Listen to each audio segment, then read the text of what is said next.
Y abre tu Biblia, por favor, en Mateo capítulo 5. Abre tu Biblia en Mateo capítulo 5.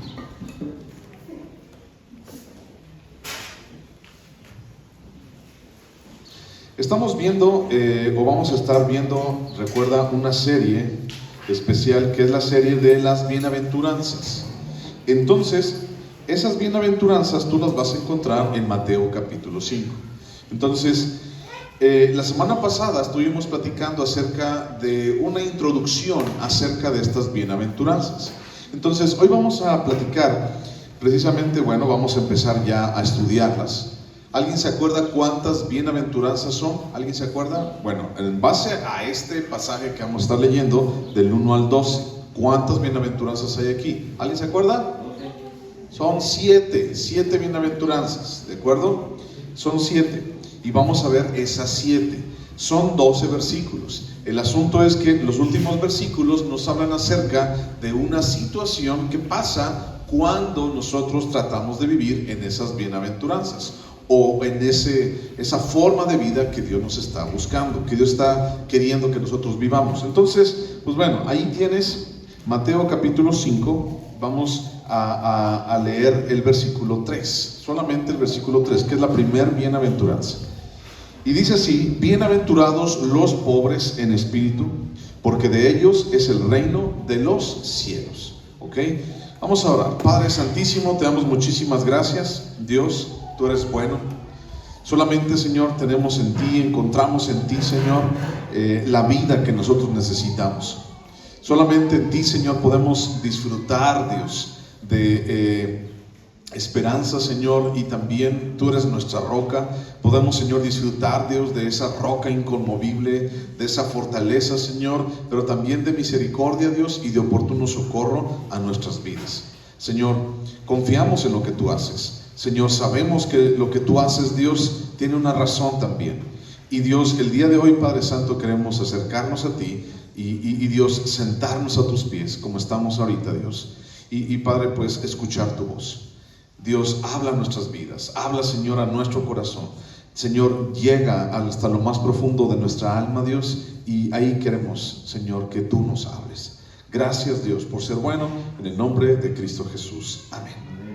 Bueno, si estás apuntando, pon allí en tu libreta, pues, pon allí las bienaventuranzas, y vamos a ver hoy la primer bienaventuranza, que se llama los pobres de espíritu. ¿Ok? Los pobres de espíritu. Entonces, hemos estado platicando acerca del carácter. ¿Ok? Ahorita vamos a estudiar bien este asunto, pero hemos estado platicando acerca del carácter. Y cuando hablamos acerca del carácter del reino, tenemos que buscar primeramente en nuestra propia naturaleza. ¿Ok? Es decir, hemos estado discutiendo, hemos estado estudiando el asunto de nuestra naturaleza. ¿Cómo es nuestra naturaleza sin Cristo? ¿Qué es lo que nuestra naturaleza sin Cristo genera? ¿Cuáles son los frutos de nuestra naturaleza? ¿Qué es lo que nosotros sin Dios hacemos? Y entonces, podemos decir muchas cosas. Acuérdate de ti cuando tú no conocías de Dios. Acuérdate de lo que tú hiciste. Acuérdate de lo que tú hacías. Acuérdate de lo que tú pensabas. Acuérdate de qué manera tú vivías en tu vida cuando Jesús no era el Señor de tu vida ni de tu corazón. Entonces, eso es lo que estamos hablando acerca de un carácter o un corazón o una naturaleza que no conoce a Dios. Y entonces podemos hablar de 1000 cosas feas, 1000 cosas que nos causaron dificultad o situaciones que nos causaron dolor. O hay algunas de estas situaciones que hasta el día de hoy todavía seguimos pagando las consecuencias de esas malas decisiones. O sea, desde hace mucho tiempo aún las seguimos pagando. Entonces, alguien pudo haber pensado, ¿de qué manera podemos seguir pagando las consecuencias, por ejemplo, de esas malas decisiones? Bueno, te pongo un ejemplo. ¿Te acuerdas cuando tú no conocías de Dios? Cuando no conocías, ¿ok? Y entonces te agarraste a moquetes, te peleaste ahí en el barrio y te tumbaron 3 dientes. Y esos mismos 3 dientes son los que ahora te faltan. Bueno, a esas consecuencias, ese es solamente un pequeñito ejemplo. A esas consecuencias me refiero. Las personas tomamos decisiones y tomamos esas decisiones no pensando en qué consecuencias vamos a tener, pero algún día tendremos esas consecuencias. Entonces, nuestra naturaleza, estamos hablando del carácter del reino, nuestra naturaleza sin Cristo, ¿qué es lo que ocasionaba? ¿Qué generaba? Y te lo voy a leer en Juan capítulo 3, versículo 6. Juan 3, 6. Jesús está hablando con Nicodemo, un hombre llamado Nicodemo, y a ese hombre le dice: tienes que nacer de nuevo. Y entonces Nicodemo pues no entiende.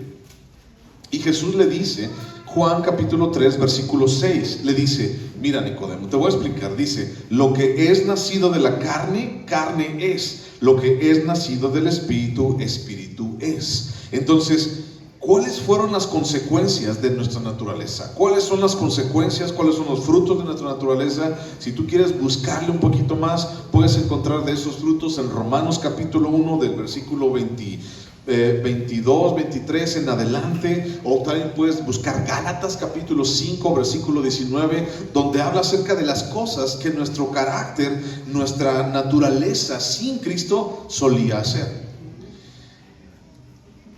Fornicación, adulterio, idolatría, hechicería, disensiones, pleitos y muchas otras cosas más.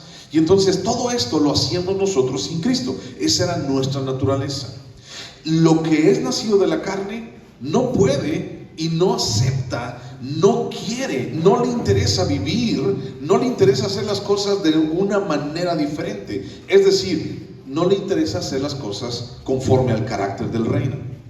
Repito, lo que es nacido de la carne no puede aceptar las cosas del reino, el carácter del reino, no acepta el carácter del reino, no quiere caminar conforme al carácter del reino, no le interesa vivir conforme a lo que el reino o el carácter del reino está diciendo. Dice: no, a mí no, eso no es para mí, yo no quiero hacer las cosas de esa manera, yo voy a hacerlas a mi propia manera. Entonces es ahí donde nuestra naturaleza debe ser cambiada. Porque precisamente cuando hablamos de las bienaventuranzas y hablamos acerca del carácter del reino, esa naturaleza tiene que ser transformada, porque de otra forma no puede relacionarse con la vida del reino, o no está dispuesta a vivir de la manera como el reino de Dios nos está buscando, como el reino de Dios nos dice que vivamos. Y entonces, ¿de qué manera es como nosotros tenemos que vivir? Eso es lo que estamos descubriendo con las bienaventuranzas. Y vamos a ver la primera, que es los pobres de espíritu. Entonces, alguien que dice: yo quiero vivir conforme al reino, tiene que entender que su vida tiene que estar alineada a las cosas del reino y al carácter del reino de Dios. Y entonces dice Jesús: mi reino no es de este mundo. Y entonces todo lo que nosotros tal vez en algún momento estábamos acostumbrados a vivir o a hacer o a reaccionar o a decir, y entonces conocemos a Dios y todo cambia. Y las cosas empiezan a ser de una manera diferente. Y te has dado cuenta, tal vez, a partir de que conoces a Cristo, te has dado cuenta que ya las cosas no son iguales. Que aunque tú quieras tal vez querer vivir de una manera diferente, ya no puedes en algún momento vivir de una manera diferente. Es decir, algo ha cambiado en tu vida. Si realmente has entendido y has escuchado y has recibido a Cristo en tu vida. Entonces el asunto es que se cambia, se transforma para poder relacionarme con ese carácter. Para poder decir: bueno, yo quiero vivir conforme a ese carácter, pero si yo sigo en mi vieja naturaleza, eso no va a pasar. Pero si mi naturaleza cambia, si mi naturaleza es transformada, entonces yo digo: ok, las cosas vamos a ir conforme Dios quiere, en su voluntad. Entonces, ¿por qué es necesario? Pregunta: ¿por qué es necesario que mi naturaleza cambie? ¿Por qué es necesario que yo cambie, que lo que yo pienso cambie? ¿Por qué? ¿Por qué tengo que dejar? Alguien diría: ¿por qué tengo que dejar de hacer lo que me gusta hacer? O lo que estoy acostumbrado a hacer. ¿Por qué tengo que hacer las cosas de una manera diferente? ¿Por qué no puedo vivir como yo estaba acostumbrado a vivir? Bueno, porque de otra manera no se puede entrar en el reino de Dios, y mucho menos comportarse y vivir como el reino nos está pidiendo que nos comportemos. Si alguien dice: yo quiero seguir, yo conozco a Cristo, yo quiero conocer a Dios, pero yo quiero seguir viviendo mi vida como a mí me place, pues no. Así no es, así no funciona. Así no vive alguien que quiere vivir conforme al reino de Dios. Entonces no funciona. Mira, busca por favor en tu Biblia el libro de Filipenses. Filipenses capítulo 2, versículo 3.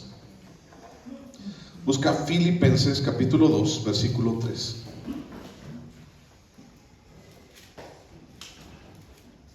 Filipenses capítulo 2, versículo 3. ¿Lo tienes? Sí. 2, 3. Dice: nada hagáis por contienda o por vanagloria, antes bien con humildad, estimando a cada uno a los demás como superiores a él mismo. Ya allí, pausa. Ya así como que no nos gusta.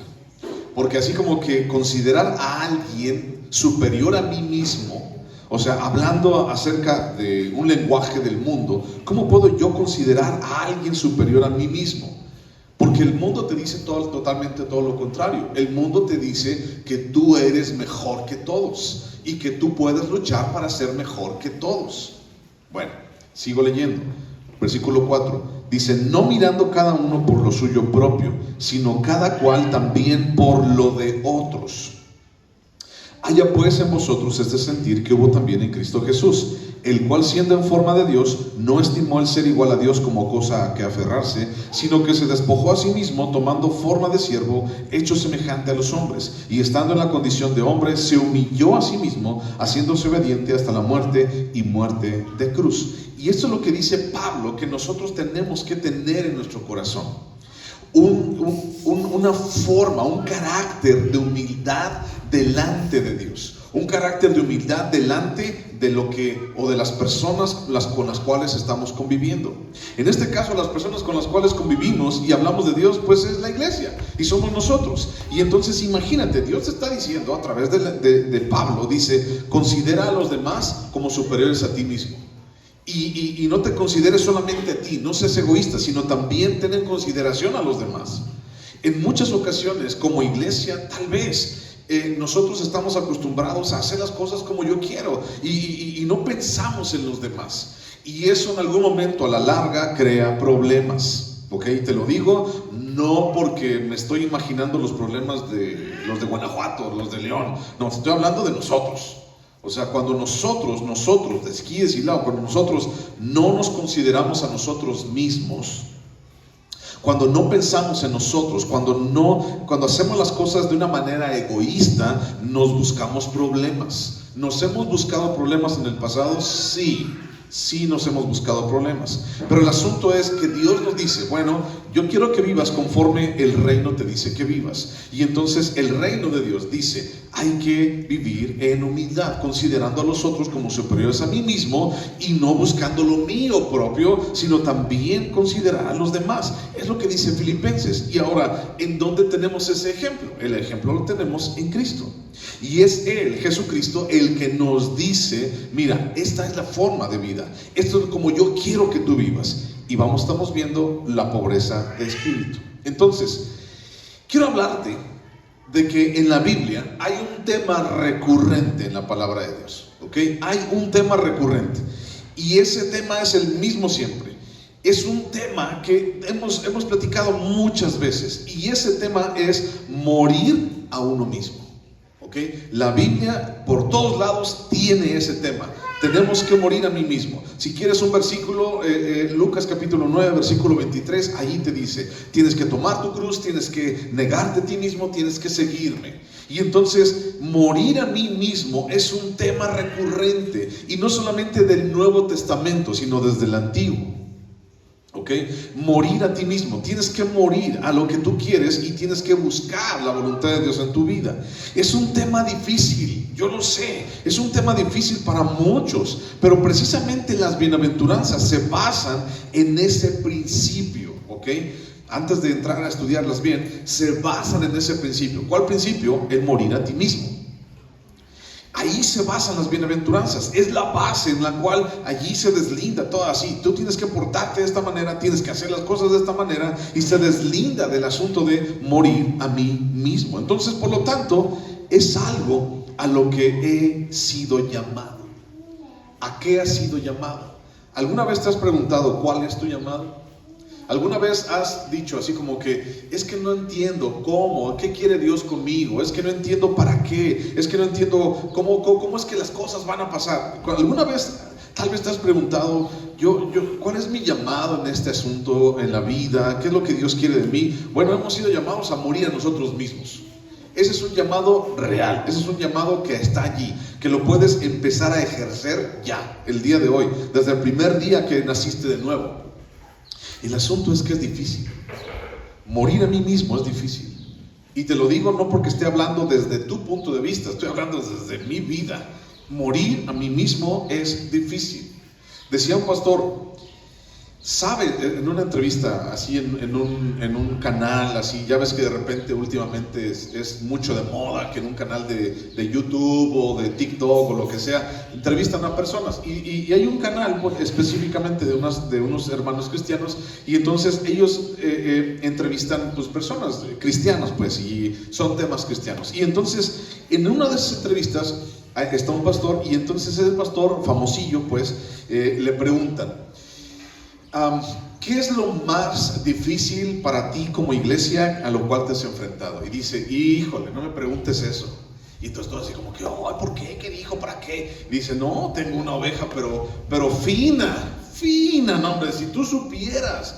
Y no, esa oveja es con la que más he batallado en toda mi vida, y no me puedo deshacer de ella, por más que le digo, váyase, no se va. Allí está. Y por más que le digo, lárguese aquí, usted no tiene nada que hacer aquí, allí está. Y allí están ahí riéndose y diciendo, no, pues es que así, ya saben, ¿no? Y de repente dice, y te voy a decir el nombre, y dice, no le digan nombre, no, es que nos van a hacer, nos van a censurar, y se llama Alejandro Servín. O sea, él se estaba refiriendo a él mismo, porque es difícil morir a uno mismo. Es algo a lo cual hemos sido llamados. Pero yo cuando lo vi dije, sí es cierto, la persona con la cual más he batallado en todo este tiempo ha sido conmigo mismo, por muchas cosas, ¿no? Desde depresión, ansiedad, desesperación, ira y todo el asunto. Es la persona con la cual más he batallado. Y entonces morir a nosotros mismos es algo a lo cual hemos sido llamados. No se te olvide eso. Bueno, no se te olvide eso cuando estemos viendo esto de las bienaventuranzas. Ahora, déjame te digo algo. ¿Alguien sabe, se imagina? Ya se los he dicho antes. ¿Alguien se acuerda qué significa la palabra bienaventurado? ¿Alguien se acuerda? Estamos viendo las bienaventuranzas, pero ¿alguien se acuerda qué significa la palabra bienaventurado? ¿Alguien se acuerda? ¿No? Significa, bueno, antes, la palabra bienaventurado, para que estés apuntando y así y todo lo demás, bienaventurado es la palabra en griego, porque el Nuevo Testamento se escribe en griego, es la palabra Makarios, así como Macario, pues, Makarios con K.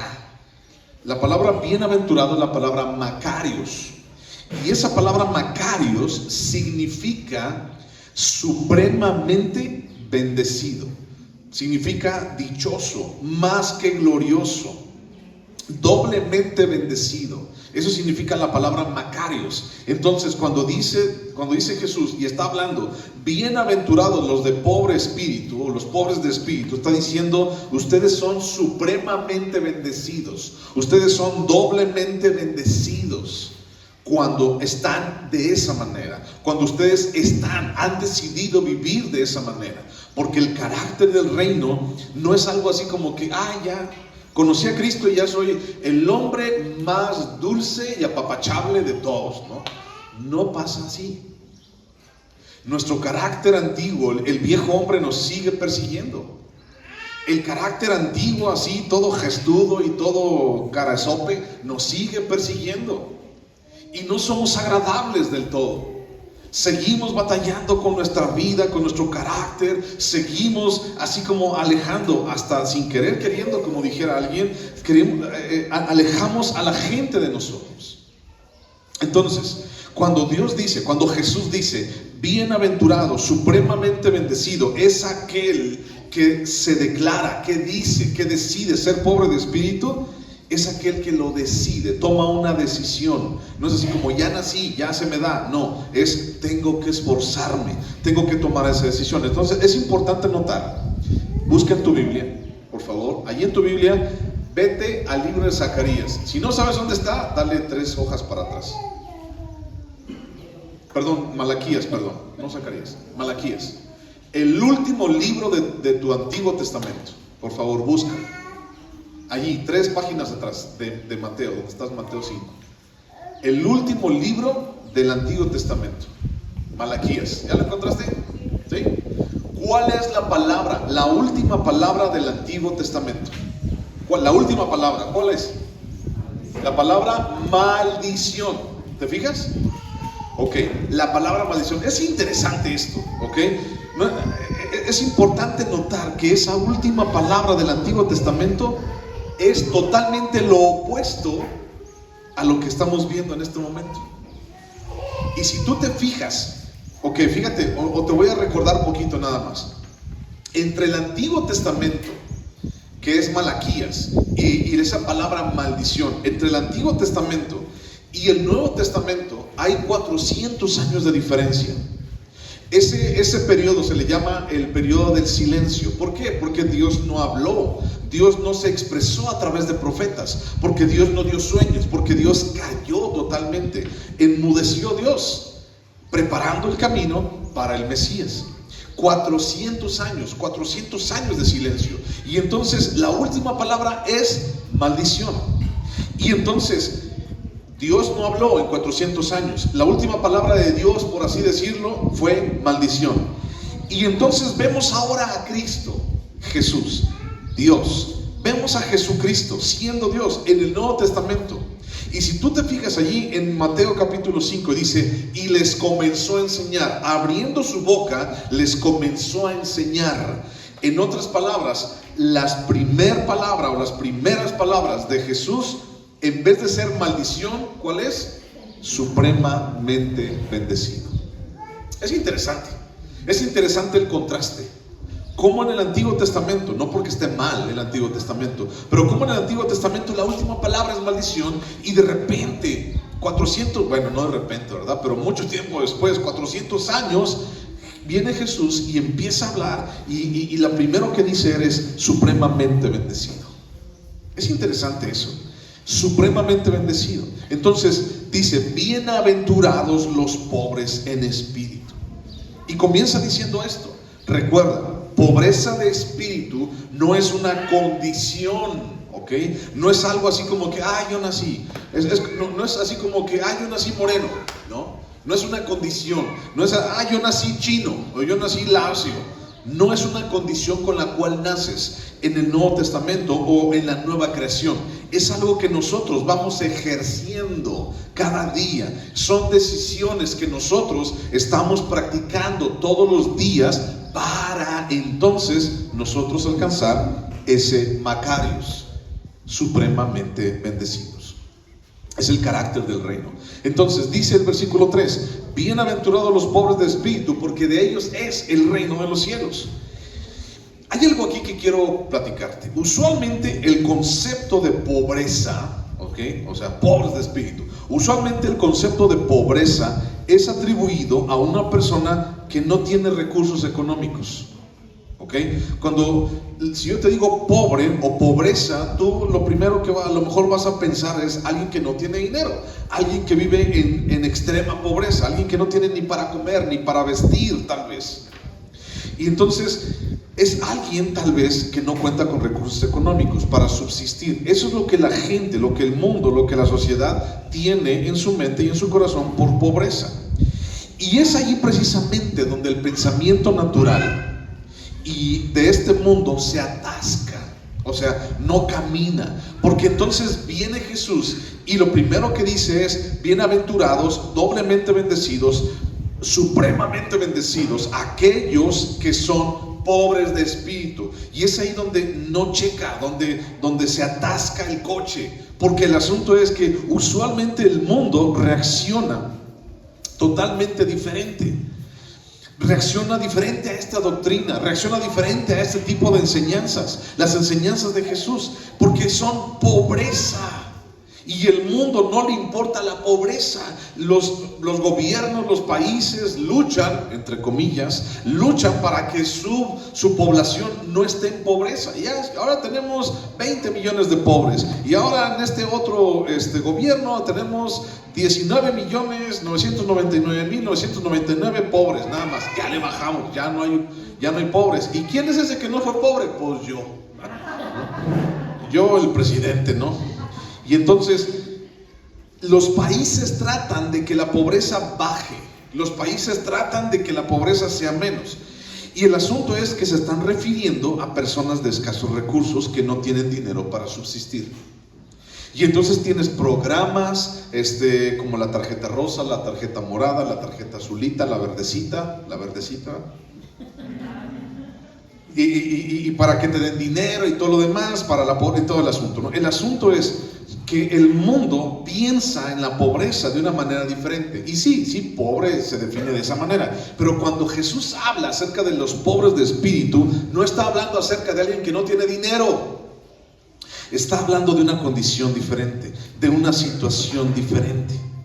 Y es ahí donde la gente no entiende muy bien, como que no le entra eso de bienaventurados los pobres de espíritu. Es que ¿quién quiere ser pobre? Pues nadie. ¿Quién dice, a mí me gusta la pobreza? Nadie quiere vivir en pobreza. El asunto es, y cuando Jesús enseña eso así como que es que no entiendo por qué dice, es que no me cuadra, yo quiero salir adelante, pero el asunto es que, y entonces, la palabra pobre, fíjate lo que te voy a decir, la palabra pobre en griego, la palabra pobre es la palabra ptoso, con P al principio, con la P al principio, la P y luego toso, con doble S, toso. Y toso significa mendigo, significa pordiosero, alguien que está viviendo en mendicidad absoluta en una manera pública. ¿Alguna vez tú has visto gente así? ¿Has visto gente pordiosera? ¿Has visto mendigos en la calle que están allí en la calle, están pidiendo una moneda, están pidiendo tal vez un taco, están pidiendo comida? ¿Los has visto? ¿Alguna vez los has visto? Están por muchas partes, ¿de acuerdo? Entonces, alguien a eso se está refiriendo. Y entonces, alguien que ya se declaró, alguien que está en una situación de ser pordiosero, pero públicamente. Entonces, este es el concepto por el cual se desarrolla la enseñanza. Ahora, yo sé que tú tienes en tu mente ahorita esa fotografía del pordiosero del centro, tal vez. A lo mejor tienes esa idea. Y a lo mejor esa idea de pordiosero para ti es así como que llega Jesús y dice, bienaventurados los pobres de espíritu. Y tú dices así como que no. Pues sí, a veces no me baño, pero pues ese sí no se baña más, ¿no? O sea, a veces no me peino, pero ese está más desgreñudo que yo. O sea, no nos cabe en la cabeza el hecho de que Jesús nos diga, bienaventurados los pobres. Porque la primera cosa que pensamos, toso, la primera cosa que pensamos, pordiosero, mendigo, es ese tipo de persona. Y entonces decimos, no, es que yo no quiero eso. No, es que ¿cómo es que Dios? Y de repente alguien por allí, en otra iglesia, ¿no? De otra forma de pensar, empieza a decir, es que tú eres un hijo del rey. Es que tú eres una hija del rey, tú eres una princesa y tú eres un princeso y te tienes que vestir como princesa y como princeso y tú no debes de andar a pie. No debes de andar chancleando, no, tú debes de andar en lo mejor. Y nosotros como hijos del rey tenemos que vivir en lo mejor, en el mejor barrio, en la mejor ciudad, comer lo mejor, vestir lo mejor. Y hay gente así, hay gente que predica de esa manera, pero no se está refiriendo a eso tampoco. El asunto es que mucha gente que piensa así, y entonces llega Jesús y llega con esta imagen de un pordiosero y dice, bienaventurado aquel que se cree y se declara un pordiosero, porque de ellos será el reino de los cielos. Y dices, ¿yo? ¿Pordiosero? No, yo no quiero ser un pordiosero. O sea, no, es que, no, a ver, explícame. Por eso venimos el día de hoy, para explicar. Entonces, quiero hablarte de tres cosas. de lo que realmente significan los pobres de espíritu. ¿Ok? 3 cosas. Y nos van a ayudar a entender mejor qué significa la pobreza de espíritu. No tiene que ver con esa imagen del mendigo, del pordiosero que pide pan allí en la calle. No tiene nada que ver con esa imagen. No tiene que ver con la idea de que no tienes dinero, de que eres pobre. No tiene que ver con esa imagen. Tiene que ver con algo diferente. Y es lo que te quiero enseñar. Entonces, punto número 1 de los pobres de espíritu, para poder entender este asunto. A lo que se refiere, sí, la palabra es mendigo, pordiosero, pero punto número 1 es, morir a tu orgullo. Punto número 1, morir a tu orgullo. Los pobres de espíritu se refiere a tienes que morir a tu orgullo. La pobreza espiritual no tiene nada que ver con lo que el mundo persigue. O sea, esa imagen de un pordiosero no tiene nada que ver con eso. La pobreza espiritual, el mundo persigue fama, el mundo persigue reconocimiento, el mundo persigue un nombre, ¿ok? El mundo persigue trascendencia, persigue riqueza, el mundo persigue ser más que los demás, llegar más lejos que los demás, tener más que los demás, más que los otros. Y no caer en pobreza, sino salir de la pobreza. O sea, en la mente y el corazón de las personas, en muchas personas está así como que, es que yo cuando era chiquillo, yo no tenía para comer. Es que yo cuando era chiquillo, mis papás no tenían ni para mandarme a la escuela. Y no fui a la escuela por eso. Y no tenían para comprarme unos zapatos. Y no tenían para comprarme un vestido o un pantalón. O no tenían para comprarme un balón, por ejemplo, porque yo me gustaba el fútbol. Y entonces hay muchas historias de gente que se ha superado a sí mismo. Y entonces ese chiquillo que no tenía para un balón ahora es el mejor futbolista del mundo. Es una historia. ¿Okay? El que no tenía para comer ahora tiene mucho que comer y tiene así por todos lados y es dueño de restaurantes y todo, salió adelante, o sea, no dejó que esa pobreza lo persiguiera toda su vida. Eso es lo que el mundo tiene. No digo que está mal luchar, no digo que está mal tener, no digo que está mal seguir adelante o luchar por ese tipo de sueños. El asunto es que confundimos, ese es lo malo, confundimos eso con nosotros, con lo que dice aquí. Porque el reino de los cielos no es como este reino. Porque dijo Jesús a Pilato, mi reino no es de este mundo. Y si te lo explico no lo vas a entender. Pero ahora Dios nos da la oportunidad de entenderlo. Punto número 1, morir al orgullo. ¿Qué significa la pobreza espiritual? Cuando todos quieren llegar lejos, cuando todos quieren sobresalir por encima de los demás, cuando todos dicen, no voy a volver a ser pobre nunca más en mi vida. Cuando hay alguien que dice, nunca más en mi vida voy a volver a comer frijoles porque es lo único que me daban. Qué ricos los frijoles. Alguien puede decir, yo me voy a esforzar y yo lo voy a hacer y voy a conseguir reconocimiento, y lo hacen, y qué bueno. Mira, un aplauso para ellos. Pero el asunto es que no se refiere a eso. Se refiere a algo diferente. Morir a mi orgullo. Cuando alguien realmente se declara un pobre de espíritu, se declara como que no tengo nada más, no tengo recursos. La pobreza de espíritu tiene que ver con dejar de perseguir todo eso, toda la fama, el ser mejor que los demás, el tener más que los demás, para empezar a buscar lo que Dios quiere. ¿Y qué es lo que Dios quiere? Humildad. ¿Ok? Humildad. Y la humildad no está necesariamente relacionada con una casita chiquita donde no tienen dónde dormir. ¿Me estoy explicando? No tiene que ver con eso. Humildad, hablando bíblicamente, tiene que ver con alguien realmente que se humilla a sí mismo y que vive una vida que no es una vida de orgullo. Entonces, morir a mi orgullo es la primera cosa de los pobres de espíritu, o a lo que somos llamados, el carácter del reino, el vivir de una manera diferente. Tengo que morir a mi propio orgullo. Ya lo leímos ahorita en Filipenses, dice, porque no pienses más de ti mismo, porque piensa de los demás como superiores a ti mismo. El orgulloso nunca va a pensar eso. El orgulloso siempre va a querer jalar para sí mismo. El orgulloso siempre va a querer vivir para sí mismo. El orgulloso siempre va a querer atesorar para sí mismo. El egoísta siempre va a querer hacer eso. Pero alguien que dice, bueno, piensa en los demás como Jesús. Jesús pensó en ti cuando estaba muriendo en la cruz. Cuando Jesús piensa en nosotros, entonces hay un beneficio. El morir al orgullo es el primer punto. Podemos hablar de muchos más, pero te voy a hablar de 3. Humildad. Vamos a buscar unos versículos. Salmo 22, por favor. Salmo 22. Salmo 22, versículo 26. Salmo 22, 26.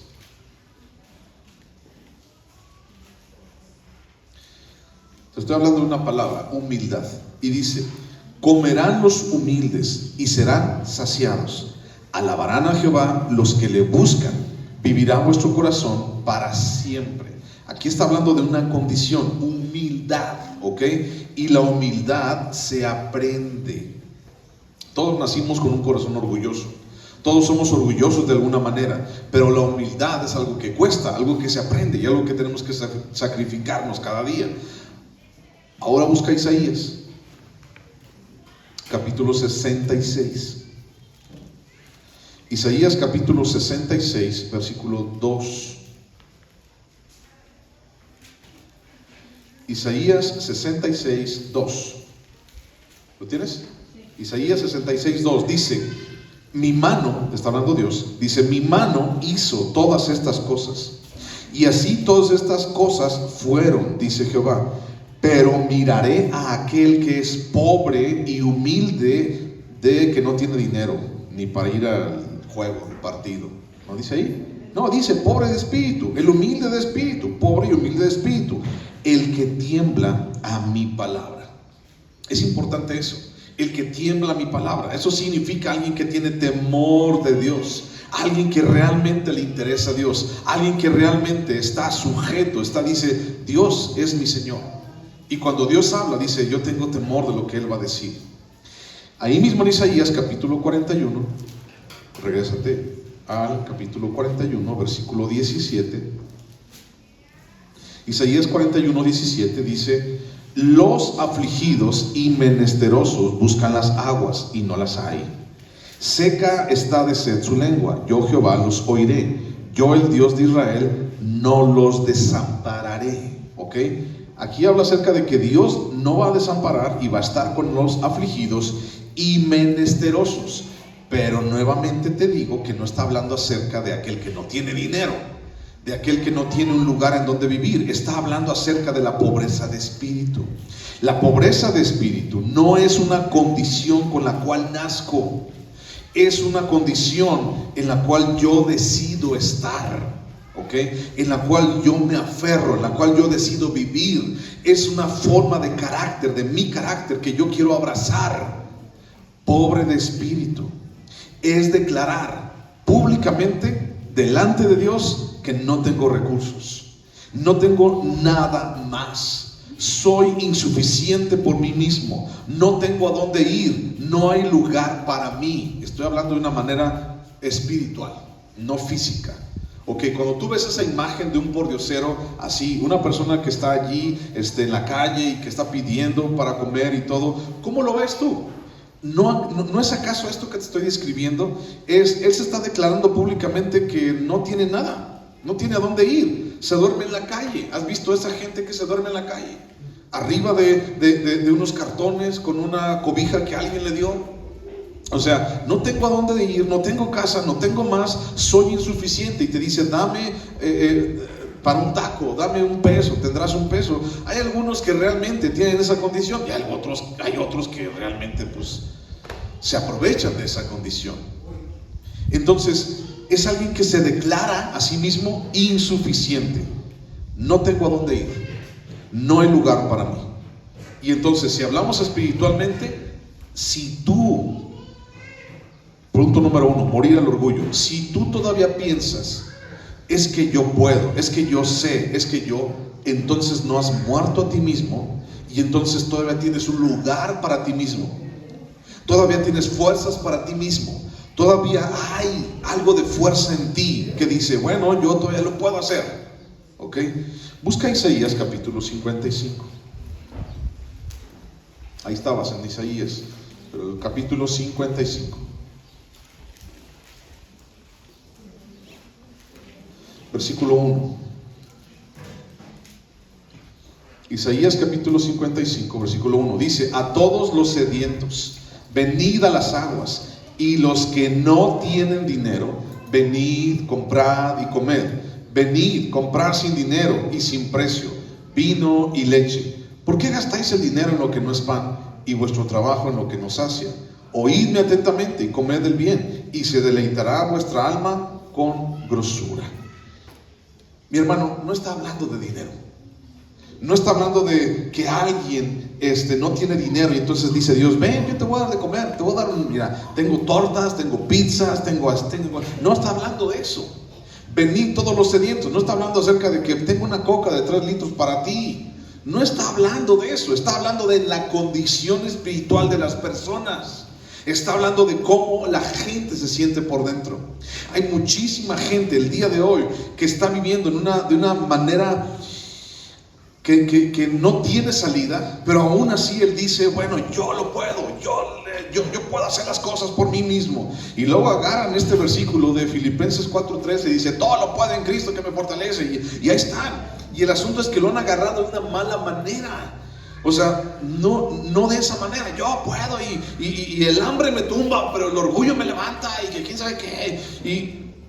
Y el hambre es canija, pero es más el que se la aguanta y así, ¿no? Mira, Dios nos llama constantemente a morir a nuestro orgullo. Al orgullo de decir: yo puedo todavía. Yo no necesito de nadie. Yo soy suficiente.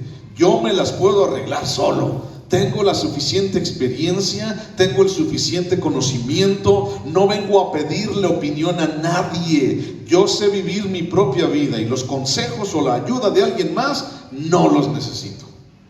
Esa es una persona orgullosa. Esa es una persona que no es totalmente lo opuesto al pobre de espíritu. Alguien que piensa de esa manera, eso es que no eres un pobre de espíritu. Pero aquel que dice: no puedo, necesito, ya me cansé, no tengo ningún otro recurso, lo único que yo quiero hacer es confiar, por favor, ayúdame. Cuando decides morir a tu orgullo, a ti mismo, debes entender que solo te resta una sola opción, y esa opción es pedirle a Dios que te ayude. Pedir a Dios que te ayude. Mira, busca Salmos, por favor, Salmos capítulo 40, o el Salmo 40, versículo 17. Salmo 40, 17.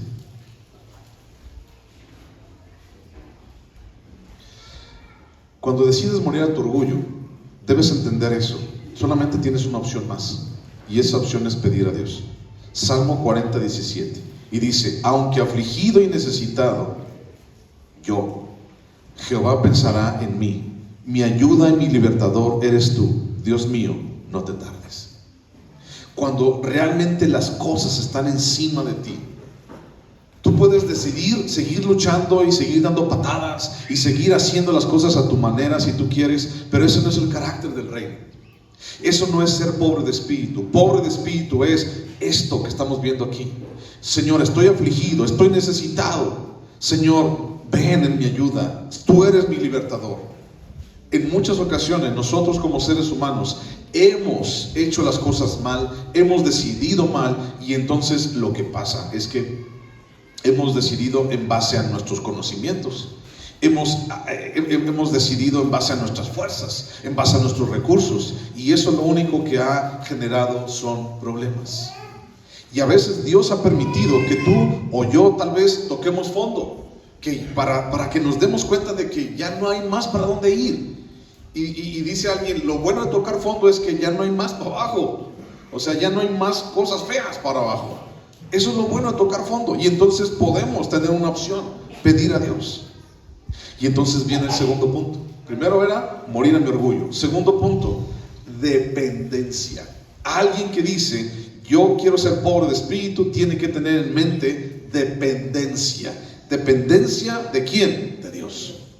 El pobre de espíritu, el menesteroso, necesita aprender, necesita depender de Dios. No podemos decirnos pobres de espíritu si seguimos dependiendo de nuestros recursos, si seguimos dependiendo de nosotros mismos, del compadre, de la comadre o de Coppel que mejora tu vida, o dejando a Dios como última opción y no como la primera opción de mi vida.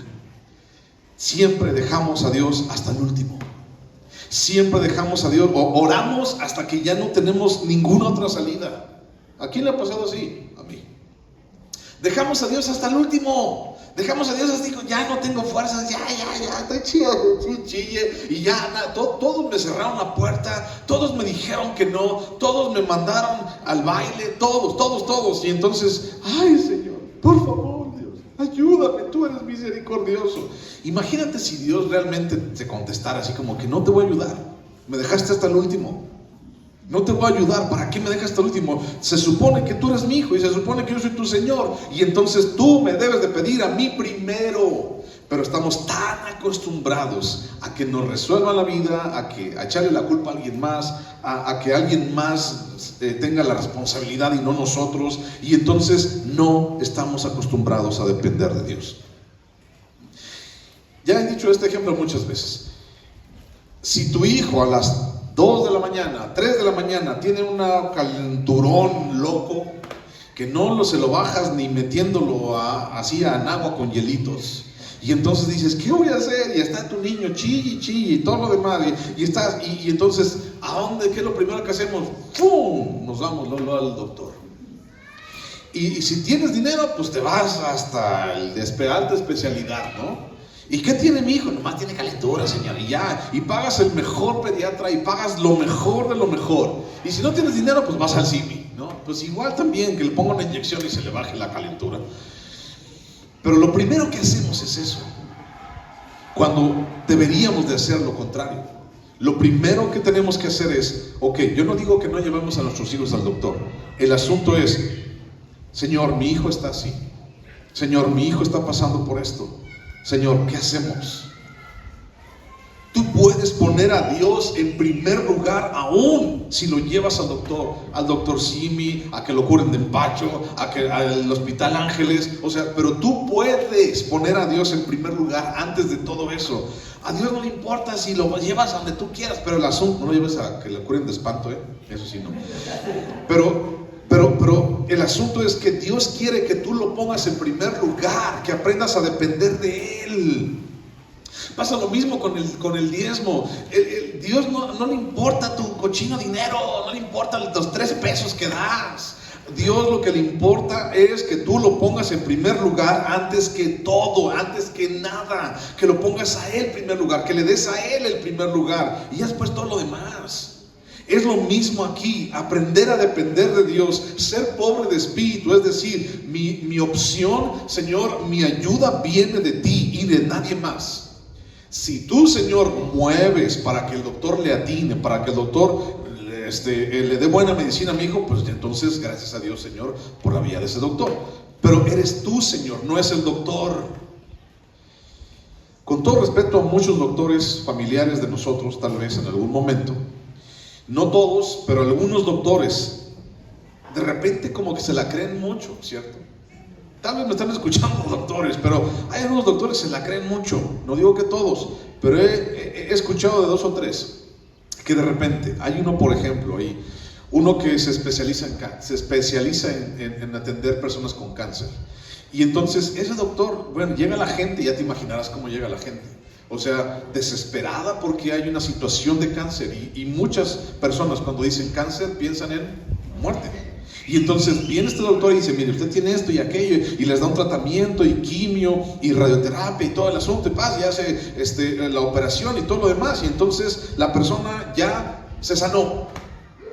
Y entonces eso empieza como a generar en las personas, en ese tipo de personas, así como que yo puedo, mira, así como la gente me merece. La gente no, o la gente necesita de mí, cuando realmente es Dios el que ha puesto sabiduría y es Dios el que ha puesto destreza en la vida del doctor. ¿Quién fuera el doctor si Dios no estuviera? Pues nadie. Entonces, ¿qué es lo que espera un mendigo en la calle? ¿Qué espera un mendigo en la calle? ¿Qué espera una persona así en la calle? Que le den algo de comer, que le den una moneda. ¿De quién depende ese mendigo? De las personas. Y entonces dice, dependo de ti. Y entonces estira la mano y dice, dame una moneda. Bueno, yo a lo mejor no todos lo necesitan, y es discutible. Si quieres, después platicamos de eso. Pero el mendigo estira la mano y dice, no tengo, tú me puedes ayudar. No tengo, dame un taco. No tengo, dependo de ti. Eso es lo que nosotros, esa forma, esa actitud es la que nosotros debíamos demostrar con Dios. Señor, dependo de ti.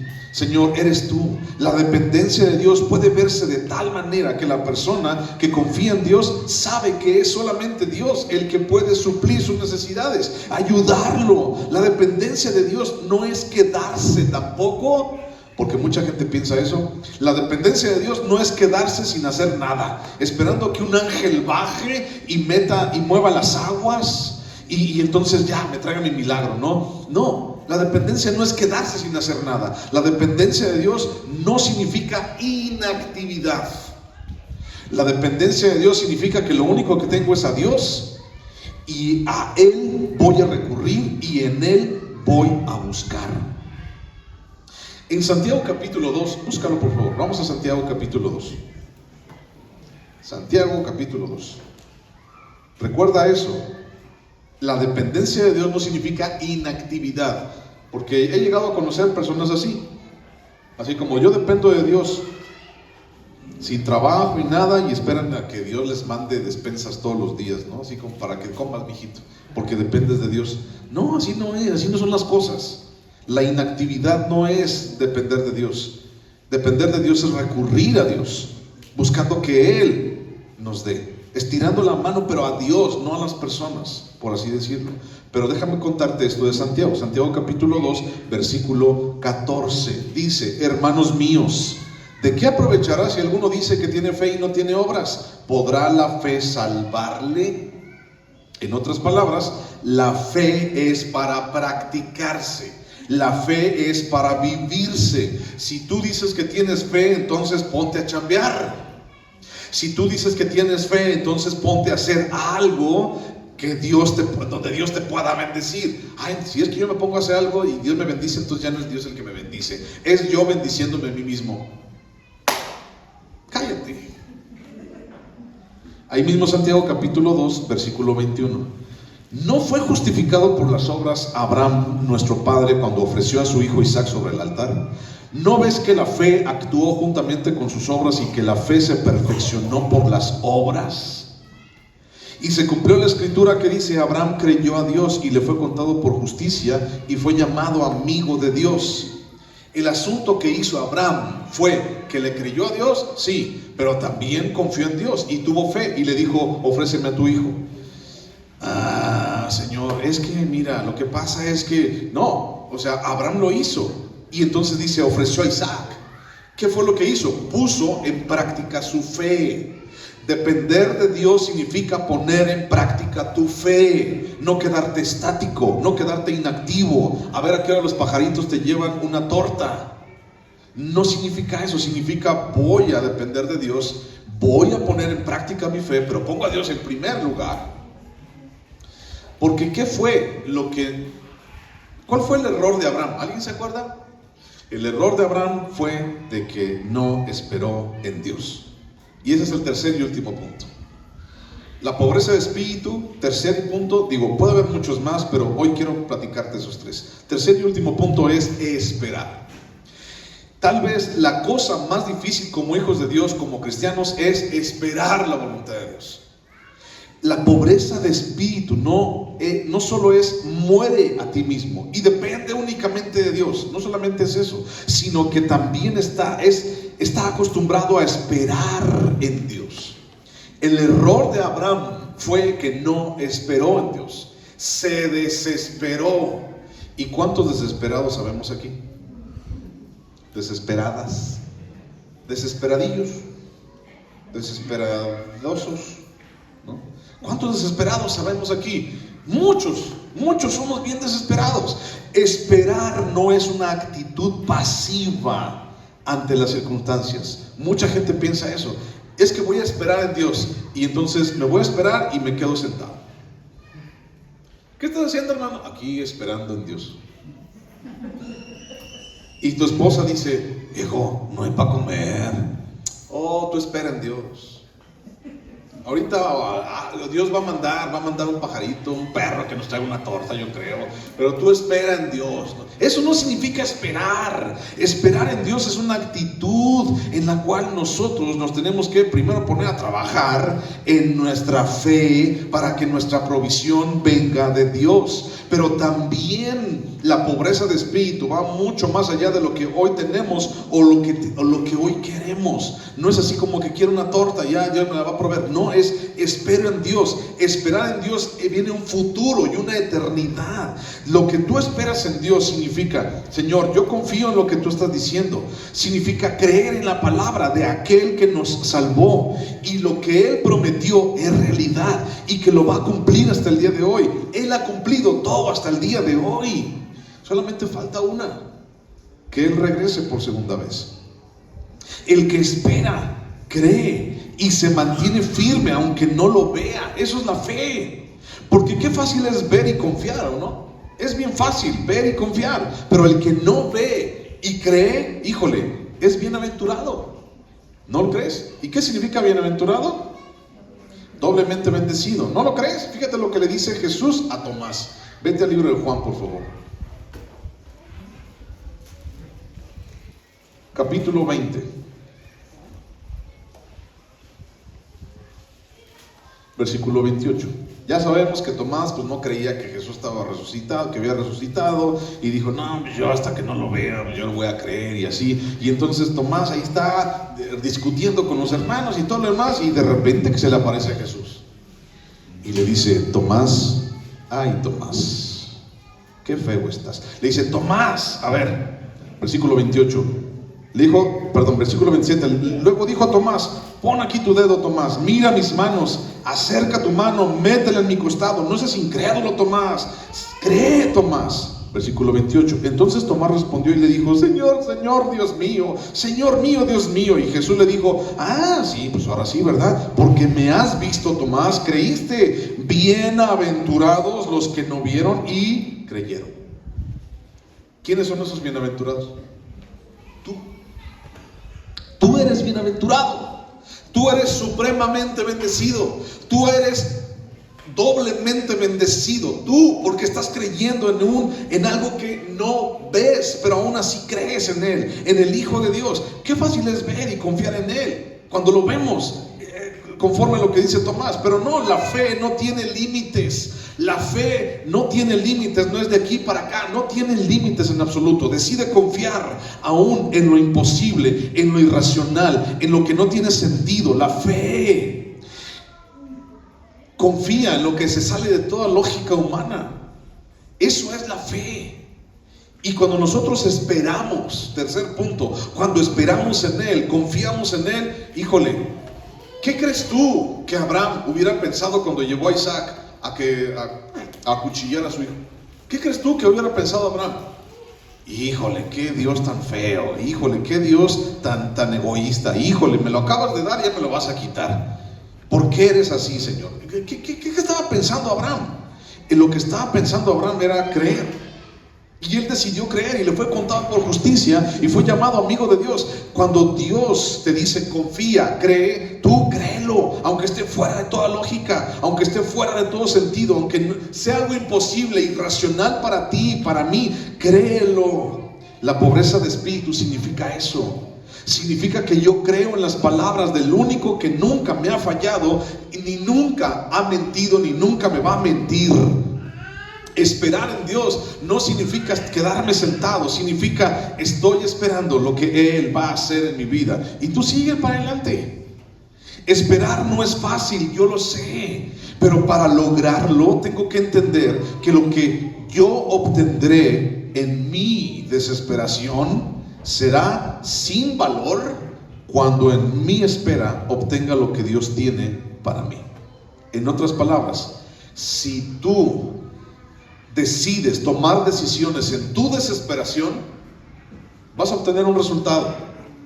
Pero si tú decides esperar en Dios y dejar que Él haga y dejar que Él cumpla en tu vida, entonces el resultado que Dios te va a dar va a ser mucho más grande, mucho mejor, glorioso, mucho más padre que lo que tú hayas obtenido en tu desesperación. Cuando Abraham se desesperó, tuvo un hijo con otra mujer. ¿Te acuerdas la historia?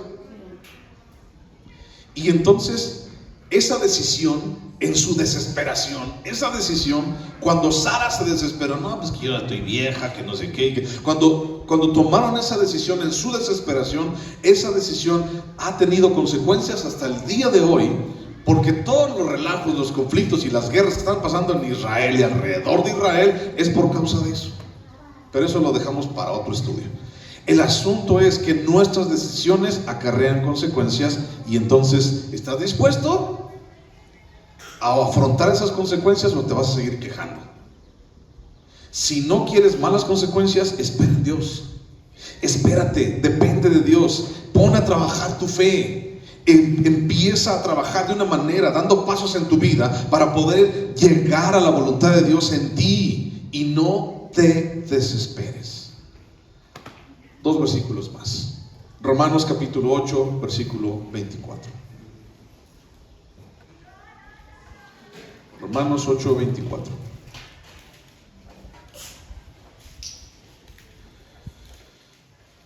Porque en esperanza fuimos salvos, pero la esperanza que se ve no es esperanza. Por lo que alguno ve, ¿a qué esperarlo? Porque si esperamos lo que no vemos, con paciencia lo aguardamos. Y de igual manera el Espíritu nos ayuda en nuestra debilidad. Pues qué hemos de pedir como conviene no lo sabemos, pero el Espíritu mismo intercede por nosotros con gemidos indecibles. Mas el que escudriña los corazones sabe cuál es la intención del Espíritu, porque conforme a la voluntad de Dios intercede por los santos. Tal vez has caído en desesperación. Tal vez muchas veces has tomado malas decisiones. Tal vez no concuerda esto de la pobreza de espíritu contigo y con tu carácter. Pero el asunto que yo te puedo decir el día de hoy es: busca esa pobreza de carácter. Morir a ti mismo, depender de Dios, esperar en Dios. Porque ya me he dado cuenta y nos hemos dado cuenta que la desesperación, el confiar en mí mismo y el ser egoísta no dejan nada bueno. Y tal vez podemos decir, como dice este pasaje, bueno, pues es que soy débil, es que las cosas son difíciles. Bueno, tenemos un abogado y tenemos un intercesor que se llama Jesucristo, el cual Él intercede por nosotros, y el Espíritu Santo en el momento en que nosotros no sabemos ni siquiera qué pedir de nosotros mismos. Es Dios cumpliendo su palabra. Es Dios haciendo hasta lo imposible, lo irracional por ti y por mí. Y es eso lo mismo lo que vamos a celebrar el día de hoy. Celebramos la Santa Cena. Celebramos algo irracional tal vez para muchas personas. Celebramos algo que a lo mejor nadie entiende o muchos no entienden. Pero lo que estamos celebrando es una promesa que Jesús nos dijo algún día. Una promesa que aguardamos hasta el día de hoy, una promesa que vendrá el día de mañana, una promesa que nos ha prometido aquel que no miente. Eso es esperar. Ponte en pie, por favor. Ponte en pie y te invito a que pases ordenadamente. Pasa por favor hasta acá. Ven por tu pan, ven por el jugo de uva, por favor.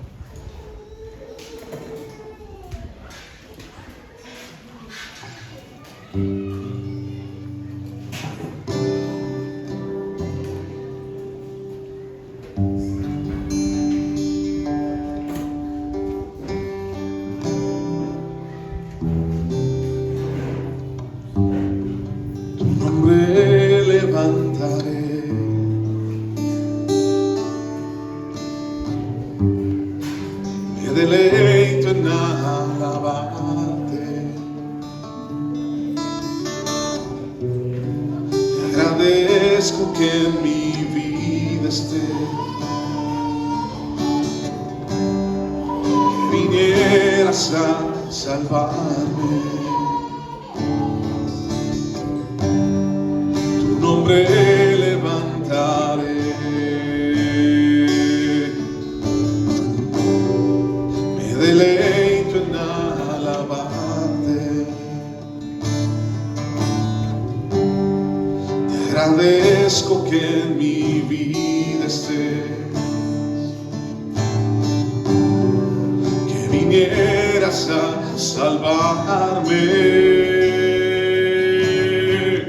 Dejaste el trono para mostrarnos la luz de tu trono a la cruz, y mi deuda pagar de la cruz al morir, de la muerte a tu trono, tu nombre levantaré.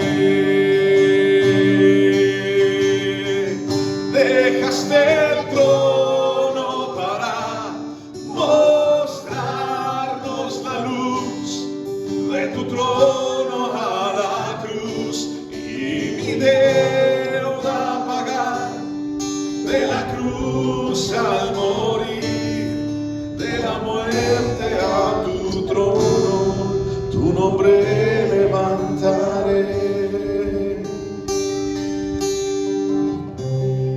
Tu nombre levantaré,